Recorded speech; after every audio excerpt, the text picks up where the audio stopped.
کہانی کی شروعات ہوتی ہے، ہمیں بتایا جاتا ہے کہ آج سے 4500 سال پہلے جب انسانوں نے غاروں میں رہنا شروع کیا تھا، یہاں پہ کچھ 6 لوگ ہوتے ہیں جو غار میں آگ جلا کے ایک جھنڈ بنا کر بیٹھے ہوئے ہوتے ہیں۔ یہاں پر اس گروپ کا لیڈر جس کا نام ایڈم ہوتا ہے، اس کا بھائی نام ہوتا ہے ہیڈ اور اس کے بیٹے کا نام ہوتا ہے ہیرن۔ وہ تینوں ایک دوسرے کے کافی قریب تھے اور ہمیشہ ساتھ رہتے تھے۔ اسی کے ساتھ ان کے گروپ کا ایک اور برا آدمی تھا جس کا نام تھا آڈل، اور وہ آدمی ہر وقت کسی نہ کسی بات پہ منہ پھیلائے رہتا تھا۔ اس کے بعد ایک بیا نام کی پریگننٹ عورت تھی جو ایڈم کی پتنی تھی۔ ایو نام کی ایک پریگننٹ لڑکی تھی جو ایڈم کی وائف تھی۔ اس کے بعد ان کی آخری ساتھ تھی جس کا نام بیا تھا۔ کچھ ٹائم پہلے انہیں یہ لڑکی ایک سمندر کے کنارے ملی تھی اور پھر ان لوگوں نے اسے اپنے ٹولے میں شامل کر لیا تھا۔ شروع میں تو ان لوگوں کا برتاؤ اس کے ساتھ اچھا تھا، لیکن اب وہ سارا کام اسی سے کرواتے تھے اور ان کے گروپ میں ایک گیئر ہی تھا جو اس سے اچھا برتاؤ رکھتا تھا۔ میں بھی وہ اسے پسند بھی کرتا تھا۔ اب اس گروپ کی کنڈیشن بہت زیادہ خراب تھی۔ انہوں نے کافی دنوں سے کچھ بھی نہیں کھایا تھا اور سب سے زیادہ کمزوری تو ایو کو ہوئی تھی کیونکہ وہ پریگننٹ تھی اور اس کی پریگننسی کا 7واں منتھ چل رہا تھا۔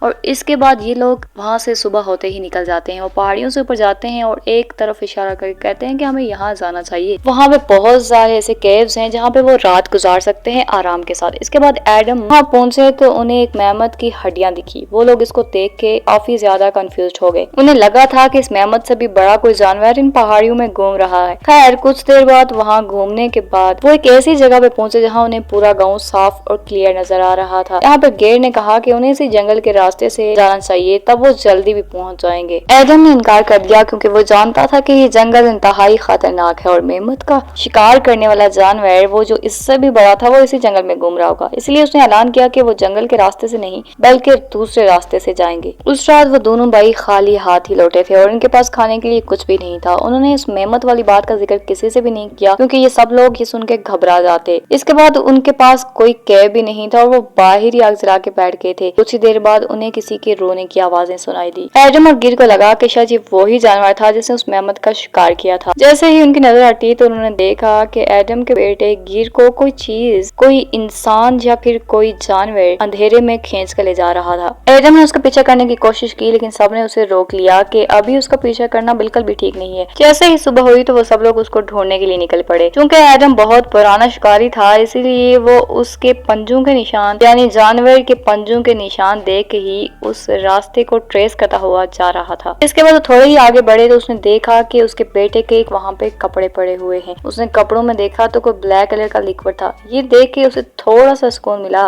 کہ شاید میرا بیٹا زندہ ہے۔ اس کے بعد وہ اسے ڈھونڈتے ڈھونڈتے اس جنگل کے کنارے تک پہنچ گئے۔ اب انہیں اندازہ تھا کہ وہ جانور یا وہ جو بھی چیز ہے وہ اسے جنگل کے اندر لے گئی ہے۔ وہ جنگل کے اندر تیزی سے گھس جاتا ہے۔ اس کے بعد اس کے سارے ساتھی اس کے پیچھے آتے ہیں۔ وہ دیکھتے ہیں کہ جنگل کے اندر لاشوں کا ڈھیر ہوتا ہے، جانوروں کی لاشیں ہوتی ہیں۔ اس سے پہلے کہ وہ ان کو بطور خوراک یوز کرتے انہیں کسی کے چیخنے کی آواز آئی۔ وہ اس کے پیچھے بھاگتے بھاگتے راستہ بھٹک گئے۔ اب رات ہو چکی تھی، وہ کہاں جاتے، اسی لیے آگ جلا کے وہیں پہ بیٹھ گئے۔ یہاں پر ہمیشہ کی طرح اڈال نے اس بار بھی یہ الزام لگا لیا کہ جب سے یہ لڑکی ہمارے گروپ میں شامل ہوئی ہے کچھ نہ کچھ تو ہمارے ساتھ برا ہو ہی رہا ہے، یعنی کوئی نیگیٹو انرجی ہمیشہ سے ہمارے ساتھ رہتی ہے جب سے بیا ہمارے گروپ میں شامل ہوئی ہے۔ مگر اس سے پہلے کہ کوئی کچھ بھی بولتا انہیں اس پراسرار جانور کی آوازیں پھر سے آنا شروع ہو گئی۔ اس کے بعد ایڈم نے اپنا بھالا اس کی جانب پھینک دیا لیکن اس بار اس کا نشانہ چون گیا تھا۔ وہ جانتا تھا کہ بحیثیت لیڈر اگر اس نے کوئی صحیح قدم نہ اٹھایا تو اس کا خمیازہ پورے گروپ کو بھگتنا پڑ سکتا ہے۔ اس کے بعد وہ اس کے پیچھے حملہ کرنے کے لیے گیا تو دیکھتے ہیں کہ وہ سب تو الٹا ہو رہا تھا۔ کسی نے اس پہ ہی حملہ کر دیا تھا، اس کی کمر کو کسی نے زوردار بھالا دے مارا تھا۔ ابھی وہ چیختا رہا اور سب لوگ بہت زیادہ ڈر گئے۔ جب تھوڑی دیر کے بعد چیخوں کی آواز بند ہوتی ہے تو گیئر فیصلہ کرتا ہے کہ وہ اپنے بھائی کو دیکھنے کے لیے جائے گا۔ وہ کسی بھی طرح سے اس کو بچا کے واپس آگ کے پاس لے آیا لیکن جیسے ہی سب لوگوں نے اس کا چہرہ دیکھا تو وہ سمجھ گئے کہ یہ زیادہ دیر تک زندہ نہیں رہے گا کیونکہ جس نے بھی اس پر حملہ کیا تھا اس نے اس کے جسم کا کوئی حصہ تو نوچ کھایا تھا۔ اس کے بعد بیا نے ایک پتھر اٹھایا اور اس پتھر کو زوردار طریقے سے اس پہ دے مارا تاکہ اسے اس درد سے ایک ہی بار چھٹکارا مل جائے۔ یہ سب لوگ دیکھ کر بہت زیادہ ڈر چکے تھے اور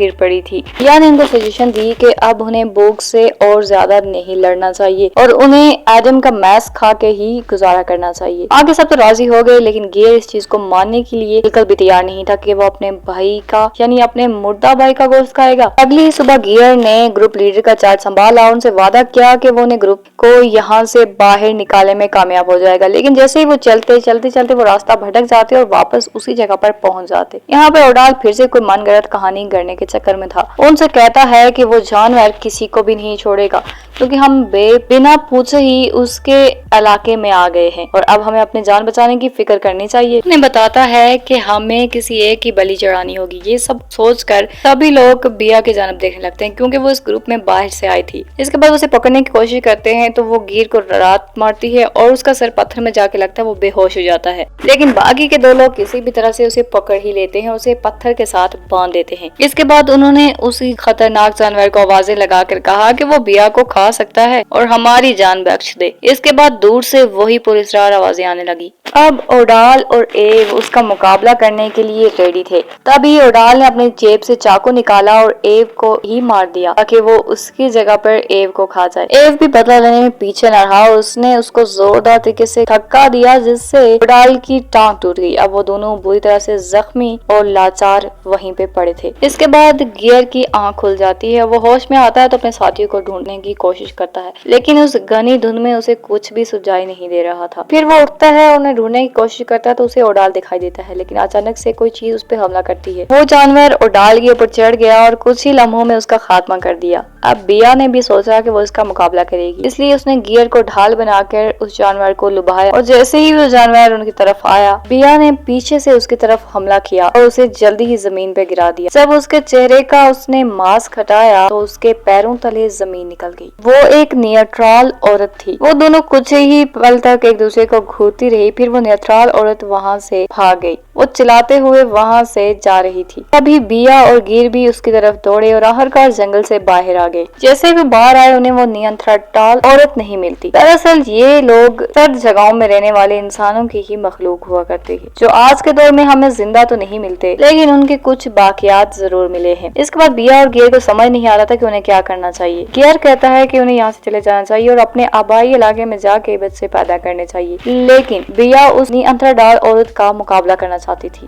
اس نے کہا کہ لوگوں نے بہت سارے طریقے دریافت کیے ہیں کھیتی باڑی کرنے اور شکار کرنے کے۔ اس پر گیر کہتا ہے کہ یہ خطرے سے خالی نہیں ہوگا۔ بیا اس سے کہتی ہے کہ ان لوگوں کو اس سے پہلے کہ وہ بھوک سے مر جائیں اس کا مقابلہ کرنا چاہیے۔ اس پر گیر بھی مان جاتا ہے اور وہ اس نیانڈرتھال عورت کے پاؤں کے نشانات کو دیکھتے ہوئے اس کے پیچھے جاتے ہیں۔ اس کے بعد وہ کئی پہاڑیوں اور ندیوں کو کراس کرتے ہوئے کچھ غاروں کے اندر جاتے ہیں۔ یہاں پر وہ دونوں فیصلہ کرتے ہیں کہ الگ الگ جائیں گے اور ان کو ڈھونڈیں گے۔ اس کے بعد وہ ایک غار کے اندر جاتی ہے، وہیں پر ایک نیانڈرتھال آدمی اس کے اوپر حملہ کر دیتا ہے۔ کچھ لڑائی لڑنے کے بعد بیا بے ہوش ہونے کا ناٹک کرتی ہے۔ یہاں پر بیا بے ہوش نہیں ہوتی اور ایک نوکیلے پتھر سے اس پہ وار کر دیتی ہے اور وہ وہیں پہ مر جاتا ہے۔ تبھی وہ اندر جاتی ہے تو دیکھتی ہے کہ گیئر کا بھتیجا یعنی ایڈم کا بیٹا ہیرون بھی وہاں ہوتا ہے۔ وہ اسے اپنے پتا کے بارے میں دریافت کرتا ہے، وہ اسے کوئی جواب نہیں دیتی۔ اتنے میں وہ نیانڈرتھال عورت وہاں پہ آ جاتی ہے۔ نیانڈرتھال عورت اس پر حملہ کرنے کی کوشش کرتی ہے۔ ان کا شور سن کر گیئر بھی وہاں پہ آ جاتا ہے۔ گیئر ہیرون کو دیکھ کے ہکا بکا رہ جاتا ہے۔ یہ دیکھ کے موقع کا فائدہ اٹھاتے ہوئے وہ عورت اس پہ حملہ کر دیتی ہے، اسے تب تک مارتی ہے جب تک کہ اس کی سانسیں نکل نہیں جاتی اور یوں وہ مر جاتا ہے۔ اس کے بعد بیا وہاں پر اس مشل سے جانوروں کی کھالوں کو آگ لگا لیتی ہے اور یوں وہ کیو جلنے لگتا ہے۔ وہ دونوں وہاں سے باہر نکل آتے ہیں، ہیرون اور بیا۔ پیچھے سے وہ عورت بھی نکلنے کی کوشش کرتی ہے لیکن وہ پھنس جاتی ہے۔ یہ دیکھ کے ہیرون اس کی مدد کو جاتا ہے لیکن بیا یہ سب کچھ نہیں بولی تھی کہ کیسے اس کی پوری فیملی کو اس عورت نے کھا کے ختم کر دیا تھا، اسی لیے وہ ایک زوردار پتھر اس کے سر پہ مارتی ہے اور یہ دیکھ کے ہیرون پھوٹ پھوٹ کے رونے لگتا ہے۔ لیکن بیا سے بتاتی ہے کہ تم کیوں رو رہے ہو، یہی وہ عورت ہے جس نے تمہارے ماں باپ کو مار دیا اور باقی سب لوگوں کو بھی۔ اس طرح اس کی آنکھیں کھل جاتی ہیں۔ پھر وہ ایک اور غار میں گھستے ہیں جہاں انہیں کچھ ہتھیار اور کھانے کی چیزیں ملتی ہیں اور وہ یہاں پہ کھا کے اپنا پیٹ بھرتے ہیں اور وہاں سے جانے کے اپنی نئی زندگی شروعات کرنے کی کوشش کرتے ہیں اور یہ کہانی یہیں پہ اینڈ ہو جاتی ہے۔